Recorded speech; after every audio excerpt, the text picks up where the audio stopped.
So it's been a year. I put out my first real video, my first video essay on August 1st of 2023, of last year. And I thought it would be fun to kind of just talk about what it's been like starting a YouTube channel, where I'm at versus what my expectations were, what I've learned, some of the big hurdles, some of the more positive moments.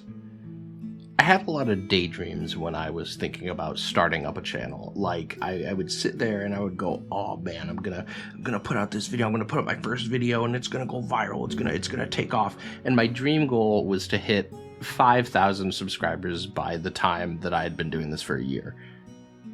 Obviously, I have not hit 5,000 subscribers. I'm currently at about 750, which is still like that's a lot of people. Like, I don't want to sound like I'm saying like, oh, 750 is nothing. No, that is, if I had to imagine a room full of 750 people, that is a very full room. Despite not coming particularly close to that goal, I still find myself putting just as much effort into each video as I can, because I really enjoy making them, and I want them to be the best that they can, regardless of how many people actually wind up watching it. And in a weird way, I'm kind of glad about that. I don't know, I feel like having a smaller amount of eyes on me makes me feel a bit less stressed. Like I'm not a big name, so there's not a lot of expectation when I post something. I can be a lot more experimental, and kind of, it gives me time to figure out what works, what doesn't, what I like, what I don't. I've learned a lot. I've learned a lot about editing, timing, sound work, writing scripts, how to tie points together, how to have topics kind of interweave with each other. You know, one of the really big things is that I learned that having people proofread your scripts is incredibly important. A second pair of eyes, they're going to catch things that you probably don't notice, because you at that point have probably reread a script like 100 times, and it's all just it's background noise, it's static. I'm super thankful that I have a lot of friends. I have my husband, these people who they're willing to look over my my silly scripts and give me feedback on whether or not they're good or not. There's definitely been some big hurdles, though. There's been 3 big ones. The first one is time. I don't have nearly as much time to put together these videos as I had hoped I would. You know, work keeps me really busy. I think there was at one point I had a break that was like 3 or 4 months between videos, but I just had sudden big things come up that needed to be dealt with, so I didn't have time to work on videos.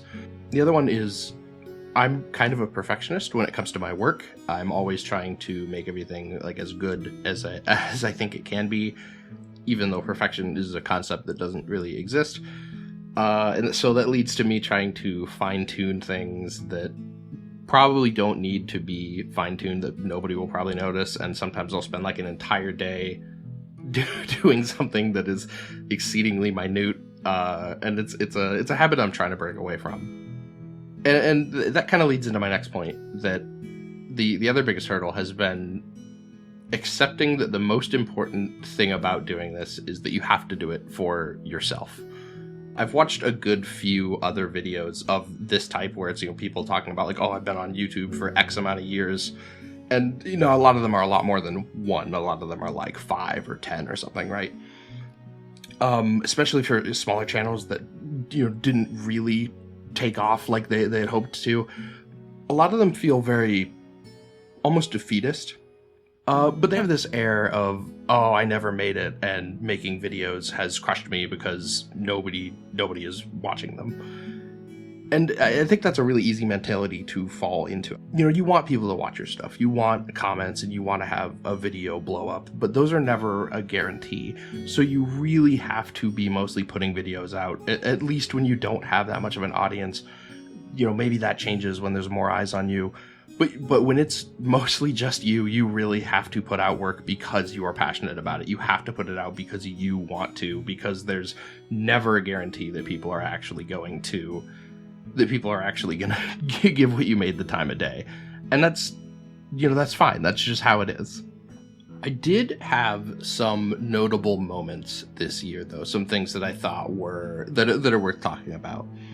The first one is obviously just getting that first video out there for me was a huge moment. Like, YouTube is something that I have wanted to do since I was about 18 years old, and I'm now pushing 30. And so, but for years I kept telling myself, like, oh, I'm not skilled enough. Oh, I'm not good enough. I don't know what I'm doing. I'll never be as good as, Markiplier. I'll never be as good as Jacob Geller. I'll never be like these big names. And that pushed me constantly to put it aside and never actually get started. And then I turned 28 and it hit me that I'm almost 30 years old and I haven't even started doing one of the things that I've wanted to do the absolute most in my entire life. And that realization just kind of got my ass out of bed. I was like, all right, I'm gonna get an editing software. I'm gonna make a fucking video, and I did. So, putting out that first Gary's Mod Digital Relics video, that was huge for me. That was a huge achievement, and I'm still exceptionally proud of that video. I know even by the standards of what I have just a year later, that video is very flawed. But I'm so proud of myself that I made that, and I put it out there, and I did it. And the other big one was that the Little Gator Game video that I made actually got retweeted by the dev team of the game. Like, on their official Twitter account, on the Little Gator Twitter account, they retweeted it. And, admittedly, part of that was that I reached out to them on their Discord, and I was like, hey, I made this video based on your game. When I first mentioned, I made a video, they were expecting just kind of a review where I would talk about, oh, here's what I liked, here's what I didn't like. And then they were like really pleasantly surprised that it was just this very thorough sort of emotional analysis with all this editing, and the fact that they were willing to promote it on their own profile, that just meant the absolute world to me. And I think that's still it's going to take a lot to top that moment. Even if I do hit 1,000, 2,000, whatever subscribers, I think that Little Gator Game moment is still going to be the top. So hopes for the future of the channel. I don't plan on stopping for one. I already have rough drafts of multiple different scripts in the works. I already have planned for the 1,000 subscriber special whenever I actually hit that milestone. I talked about Life Tastes Like Cardboard in one of my early videos, and it's still one of my favorite games of all time, and I want to do a deep dive into that one. And I decided basically when I made this channel that was going to be my 1,000 subscriber special, and that's still the plan. And kind of on the note of games, I do want to refocus my next few videos a little bit to be more gaming related. And I mostly want to cover like obscure titles. I want to cover stuff that I don't feel like gets a whole lot of attention. Like, there'll probably be some more popular titles that I think are interesting, kind of like Cyberpunk interspersed in between there. But I mostly want to cover obscure stuff. And the hope right now is to continue doing like a video a month. I did not manage to do that this year. I wanted to, but I kind of missed the mark on that. But I'm really going to try for it, the rest of 2024 and into 2025. So obviously I've only been doing this for a year, as the title states.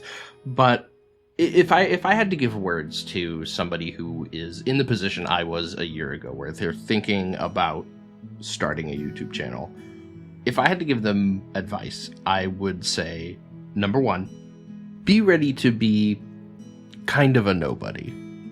At least compared to if your expectations were that you were going to blow up. I imagine not everybody goes into starting up a YouTube channel with that sort of hope, that sort of expectation.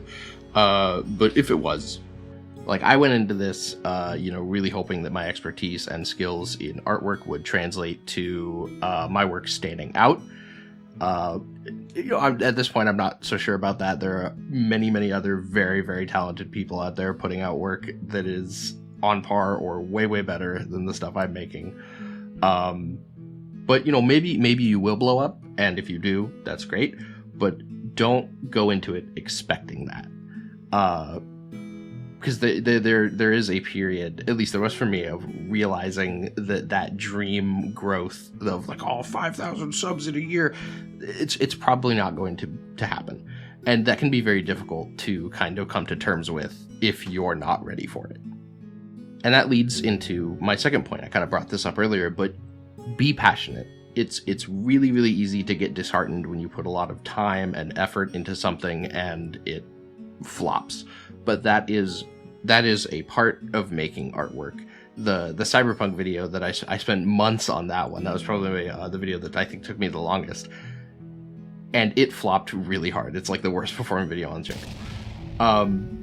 So you really have to be passionate about creating these things, because, you know, I got up and I was like, okay, that one flopped. You know, it hit me hard, but I got up and I made another one. And lastly, just be thankful for every view and every subscriber that you get, because I feel like it's really easy to see them as just numbers.